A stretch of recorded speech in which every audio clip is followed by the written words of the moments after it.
It's important that you as a human being, you know what your strengths are, you know what motivates you. I want you to look at the role that you've been doing, take a look at the achievements that you've made. This is not a confrontation, so don't look at it like in a negative manner. No, what I'm saying is walk into that conversation with an open heart.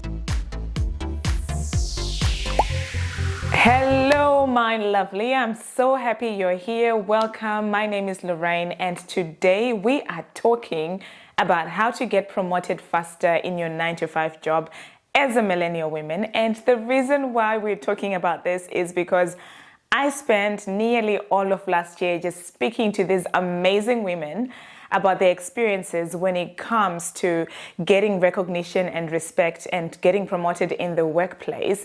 And I'm going to share with you things that you can do in order for you to get promoted quicker, because most women were telling me that, they get frustrated when their less experienced colleague gets promoted, or maybe they're doing somebody else's work and they think that makes them eligible for a promotion.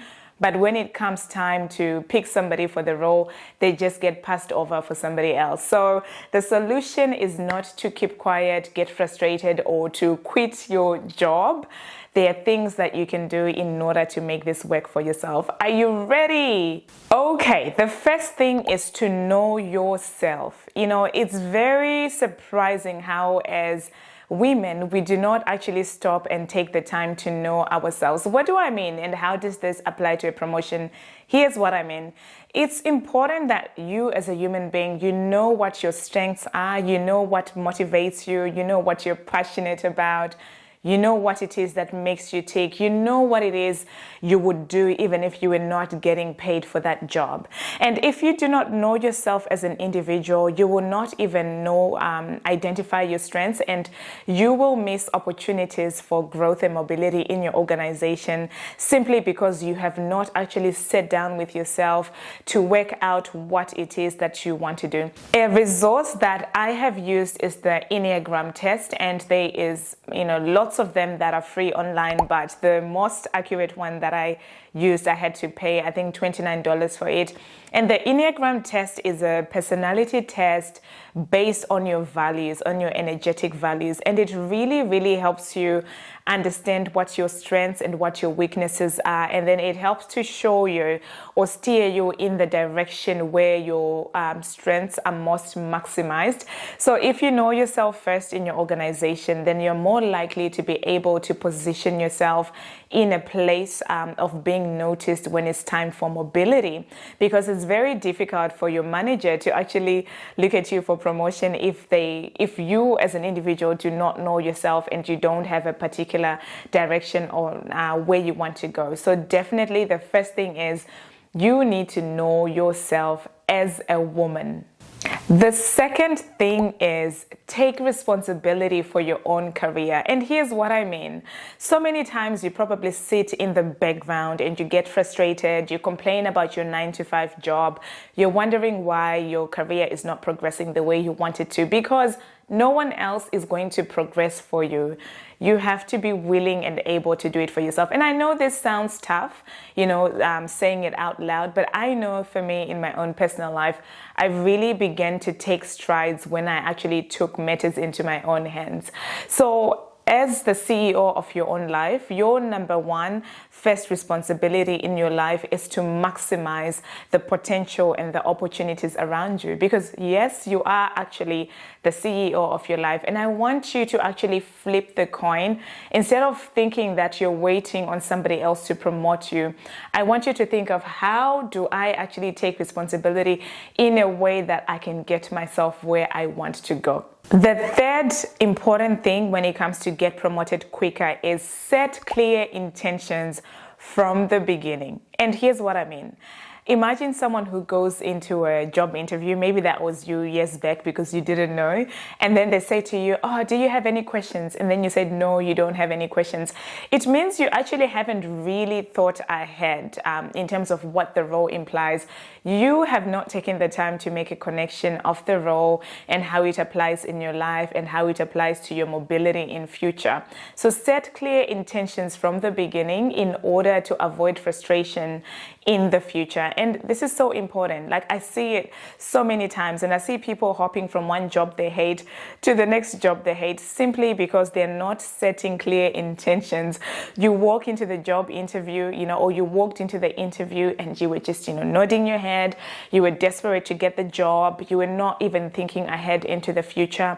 But I want you to actually sit back and really set those clear intentions for yourself. Me as Lorraine, this is my intention when it comes to my career. This is where I want to be. This is where I want to go. And I'm not going to make it a secret. I want those around me. I want my boss. I want my manager to be aware of those intentions. But they need to start with you.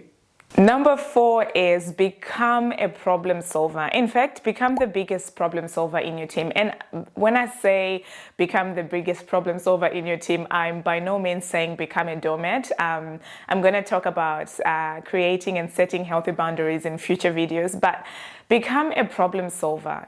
Become aware of what your manager or boss's priorities are, and make it your priority to make sure that you're delivering on that. And here's what I mean. Avoid getting caught up in the weeds. I see it, a lot, and, I've done it in the past when I wasn't aware. You get caught up in the weeds because you're short-staffed, someone is not doing their work, and you're busy picking up the slack, so much so that your own main key performance indicators, they're called KPIs in the business world, are not being met. And when it comes to the end of the month, you have not done those most important things. I remember I would always ask myself, and even now I do when I'm doing consulting roles with different companies, I ask myself, what is my main KPI? What is my key performance indicator?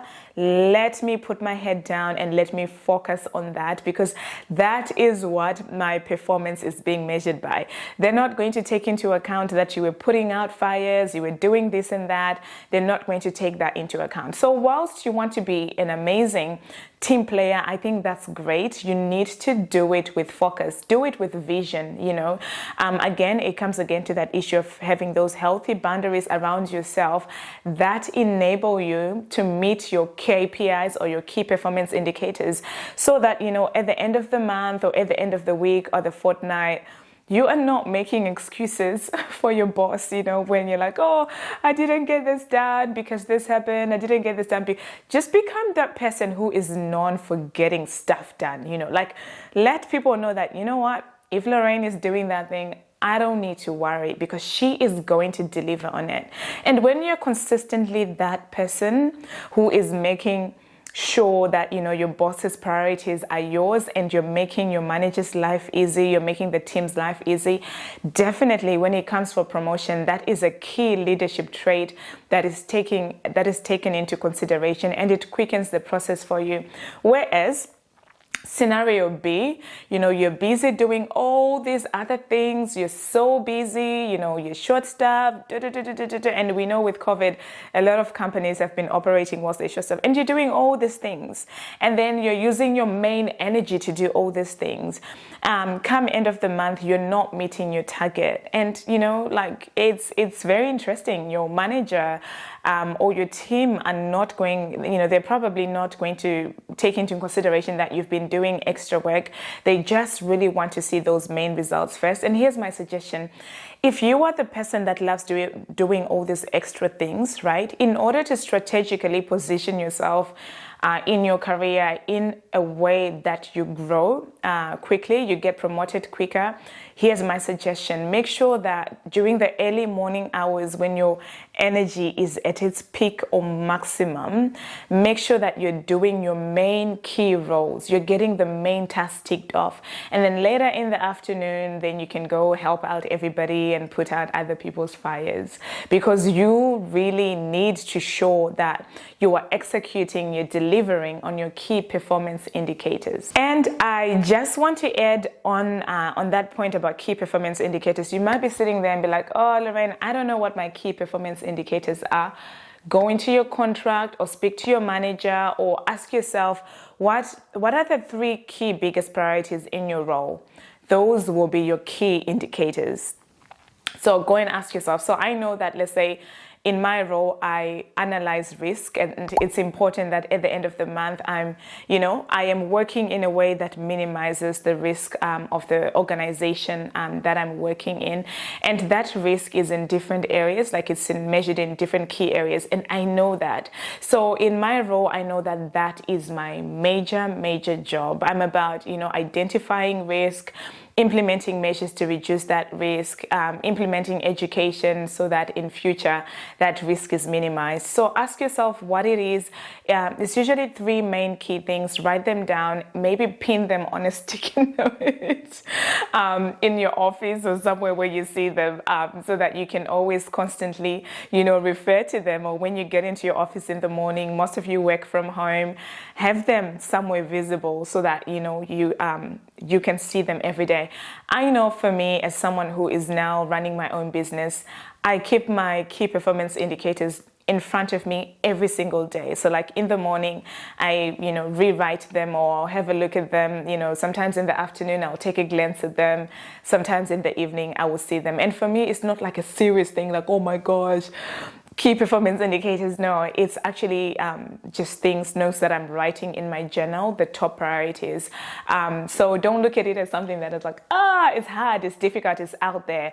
It's right here, it's within reach. If you're not sure what it is, speak to your manager about it. Ask them, hey, tell me, what do you measure me by? What are the main things you want to see me achieve by the end of the month? And they will be so impressed that you asked that question. Number 5 is gather your facts together and ask for a meeting. Some of you are like cringing right now because you're like, I don't like confrontation. I don't like meetings, but this is not a confrontation. So don't look at it like in a negative manner. No, not at all. This is a dialogue. And listen, if you want to advance in life, if you want to advance in your career, part of that is going to be making conversations, like having difficult conversations. I'll probably do a video about that in future. How to have difficult conversations with your boss. And I even want you to reframe it. Like, you are the CEO of your life, like I said, and it is your chief responsibility to maximize potential, right? I want you to even flip it. Don't look at it as a difficult conversation. Reframe it in your mind and see it as, it is easy for me to get promoted. It is easy for me to advance in my career. It is easy for me to gain recognition. And I know for me, this was a mindset shift I had to make years ago. I started viewing myself as someone who attracts opportunities and someone who is favored wherever I go.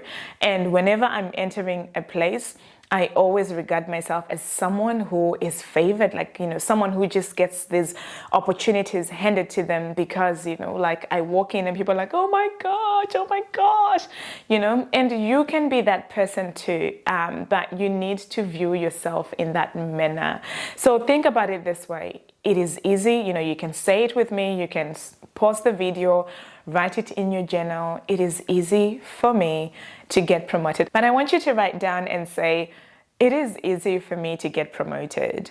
Wherever I go, I gain recognition, right? And I want you in that frame of mind, keep it playful, keep it light. It doesn't have to be serious. In that frame of mind, I want you to gather your evidence. I want you to look at the role that you've been doing. I want you to take a look at the achievements that you've made, and I want you to write them down. The reason why I'm saying this is because most women are not promoted because we look at ourselves as if we're not worthy of being promoted. Whereas a male colleague with lesser experience, they feel so confident of themselves, and that in itself is enough to get them promoted, right? And as women, what we do is we undervalue our achievements. Even look at yourself. If someone gives you a compliment, what do you say? And I see it amongst my friends. I'll be like, oh my gosh, you look so gorgeous today. They're like, oh, this is so old. I picked this up from the op shop. No, just say thank you. I had to train myself that. If someone says, like today, people have been saying, oh my gosh, Lorraine, you look so gorgeous. And I've been saying, thank you. Thank you. No apology, just soaking it in. And since I can soak in compliments from other people, I give compliments easily as well. So do not look down upon your achievements. Do not think that those achievements are small, because that will keep you in the same place for longer than you need to. And it will reduce your confidence as well. And it reminds me, I had a good friend of mine. I'm just going to call her, let me think, Shana. I'm just going to call her Shana. I don't know anyone called Shana personally in my life, but, for privacy reasons. Shana called me the other morning. She's like, Lorraine, I got offered a role as CEO of this amazing company. I'm like, yeah, that's amazing. That's so amazing. She's like, oh, but Lorraine, do you think I have what it takes? And this is not the first conversation I've had with Shana about this. Over the years, me and Shana, I've had the opportunity of working with Shana a lot. And she is this amazing woman. She's so good at what she does. She walks into a facility and she just converts it, and she does all this amazing work, and she's got these amazing leadership skills. Communication is amazing. And she has so much experience as well. She's in her 60s, so she's got the years of experience under her belt. And here she is, she's asking me, do you think I have what it takes for this role? And I said, excuse you, in your last role, you were the one who was actually keeping the CEO afloat, because that CEO did not even know how to do their job. And here you are asking me if you have what it takes to do the job. I said, of course you have what it takes to do the job. And, if Shana was a man per se, he would probably have been CEO maybe 3 years ago. And I'm not saying that as a way of looking down upon us as women or looking down upon myself and my capability. I'm not saying that. I'm just saying women undervalue their expertise and experience so much. They keep on working under their pay grade, doing tasks that they are boring to them. They've outgrown this task simply because they are undervaluing their achievements. So I want you, girlfriend, lovely, I want you to gather evidence. I want you to sit down, gather evidence, things that you've achieved in your workplace. If you do extra roles, if you're a mentor to new people, I want you to write it down. If you were affected by staff shortages and you stepped up while still achieving your key performance indicators, I want you to write it down. And I want you to see your achievements on paper, because I am sure you have a lot of evidence to show that you are worthy of that promotion. So gather your evidence, and once you have gathered your evidence, keep it playful. Don't get too serious about it. If you need help, if you have an amazing work colleague that you have a good relationship with, sit down with them and ask them, what are your strengths? What have they seen you achieve? Because so many times other people can see our achievements more than we can for ourselves. So ask them, write it all down, and then once you have done that, send a nice email to your boss. Hi, Joan, how are you? Or hi, Kendra, whatever your boss's name is. I just really, I'm really so grateful for the opportunity to be working together with you in this company. I would like an opportunity to I'm making this up as I go. I'd like an opportunity to sit down with you and discuss a few things. You can also let them know that, you've been reflecting on your career, where you are and where it is you want to go. And you would like to have an opportunity where you can see where that fits, where your strengths fits with where the organization is heading. So you're showing that you've got a vision. You're showing that you want to go somewhere. At the same time, you're preparing your boss as well, because you just don't want them to walk into this meeting without realizing that you are going to ask for a promotion. So at least you've mentioned about the vision, you've mentioned about, analyzing, like having a look at what you've achieved so far, and you want to talk to them about how that fits into the future. They are going to be mentally prepared for the conversation. So you want to be prepared, you want your boss to be prepared. Propose a time, give them maybe 2 times, 1 or 2 times. Don't leave it open. Don't say, oh, sometime when you're free. Don't say that, because that meeting might never happen. Because some managers can be sneaky. I'm hoping your manager or your boss is not a sneaky one. I'm hoping you have a boss who has integrity and who wants to actually see you grow. So Propose 2 times for them, 2 dates within the coming week. Don't put it too far. Don't say, oh, end of month when you're free. No, when you're free is not a time. We never make time for things that are not important for us. Propose 2 times within the coming week. Make sure that it's a time when you're at your peak and your manager is at their peak as well. So maybe make it in the morning rather than end of day when you're tired and when you want to go home. Lastly, I want you to walk into that meeting with your manager or your boss confidently. And here's the mindset I want you to walk into it with. Walk into that meeting with an abundance mindset. Don't be like, oh my gosh, I'm so desperate. I need this promotion and I need it right now. Oh, woe is to me if I don't get it. My life is stuffed if I don't get it. No. Because if you're walking in there with that, you will most likely just, come out of that meeting with that, You'll most likely get a no. And I'm not saying, if you get a no, it means you went into there, like doubting yourself. No, I'm not saying that. But what I'm saying is, walk into that conversation with an open heart and an open mind. So make sure you get enough sleep the night before. Make sure you look your best that morning. You want to look like someone, who's ready for the next step. You get what I mean? Even if you're doing this conversation via Zoom, don't just show up with your hair all rowdy and just coming straight out of bed into the meeting with your manager, because obviously that communicates a lot as well. And listen, you might say, oh no, appearances matter, okay? Appearances matter, and I know that to be true. Some people will be like, oh no, appearances don't matter. They do, okay? Even if you're having this meeting via Zoom, or if you're having it in person, just make sure, you wake up a bit earlier that day, make extra effort to look good. It just adds a bias in your favor. Don't ask me how, don't ask me why, it just is. And approach this conversation with an open heart and with an open mind, okay? So we're gonna talk about how to approach this conversation in a different video, of course, because I don't wanna make this too long. But what I do want to say is that regardless, if your manager takes into consideration all this evidence that you're bringing into this meeting, right? They're likely to be so impressed, because believe you me, not many of your coworkers are doing it. And probably the coworkers that are doing that, where they're gathering evidence, approaching the boss, they're the ones that have been promoted, and you're like, huh? How did that happen? And it reminds me when I started my career, I was always that person who was in my boss's office, and I'll be like, what opportunities are there?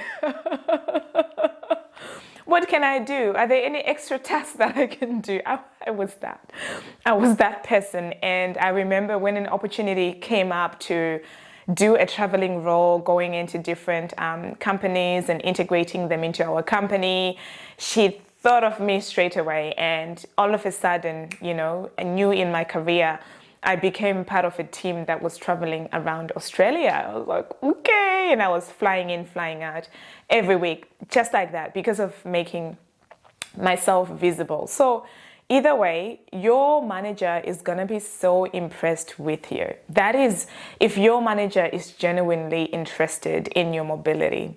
That being said, there are other managers out there that really don't care. Maybe, I don't know, they really don't care about the advancement of their co-workers, so maybe they're less invested in your future, but it's you are the one who can make that judgment. I don't know your boss, I don't know your manager, so you can make that judgment for yourself. So I'm assuming you've got an amazing boss, right?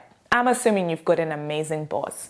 If you have an amazing boss, they're gonna be so impressed that you've had the guts to actually come in and sit down with them and have this conversation. Like, they're just gonna be so impressed with you, right?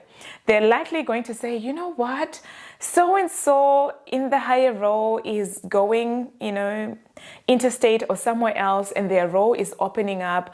Would you be interested? If you are interested, then you can make an application for this role.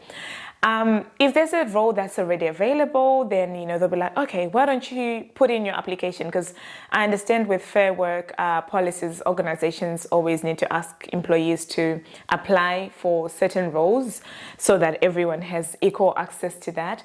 But you've already put yourself at an advantage because you have put into your managers aware that you are you're probably an overachiever, like not overachiever in an unhealthy sense, because that word has a lot of connotations with it, but you're probably good at what you do and you're delivering on your key performance indicators.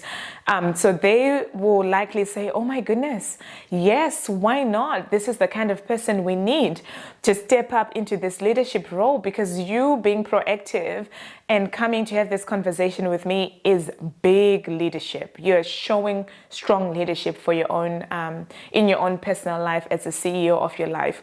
Or they might say, not now. So they're not going to say no. A good manager, a good boss is going to say not now. And they're going to tell you why not now. So they're going to say, okay, Lorraine, I just admire the fact that you've come in, sat down with me, and I just admire all the things you've achieved. I love how you're so reliable. You deliver on your key performance indicators. You're an amazing team player. It's a joy to work with you, Lorraine. But at the moment, you're not yet ready. And here is why I'm saying that. And then they can then outline it for you that, I feel like when it comes to leadership, you still have some work to do in order to improve in that area. Maybe if you want, there's this particular course that the company offers. You can go for that leadership course, or maybe you can ask for mentorship by a leader. You can be like, oh, okay, sure. If I'm still lacking in leadership over the next 3 months, can I work on those particular leadership skills, right? That way, once you've mastered your leadership skills in 3 months, you can come back again and have this conversation with your boss. So here's what I'm saying. You are the CEO of your life. And no matter what role you are doing, if you are at that stage where you're like, you know what, I've done this role, I've mastered it, I'm ready for the next step, which is why you're watching this video, by the way, because someone who's not even ready for promotion or thinking about promotion would not be watching this video. Right, so your boss is going to say not yet. And when they say not yet, don't take vague answers. Don't accept vague answers. Not yet, how, where? Tell me more. Be curious about yourself. How does my boss view me? How am I not ready for promotion? Where do I need to improve? How do I need to improve? So that you can have a vision and you can work towards that particular promotion in the coming 3 months. So if your boss comes around, says no, and they don't tell you why not, then in my opinion, they're displaying limited leadership. I don't want to say poor leadership skills. I'll just say they are displaying some limited leadership skills over there. They really are. And it's time for you to sit down and take stock of your next move. And that is the topic we're discussing on Wednesday. So you know, I publish videos every Monday, Wednesday, and Friday, and this is Australian time. So if you're in America, that will be every Sunday, Tuesday, and Friday. So keep an eye out for the next video, because we are talking about what to do if your boss is displaying limited leadership and simply says no. And you're feeling like there is no hope and I don't know what the next step is gonna be, then my advice is watch the next video. It's time to take stock. By the way, if you want to have a chat with me, if any of this has been interesting and you want to have a one-on-one conversation with me, my calendar link is below. Book a meeting. Let's catch up in person. Bye, my lovelies.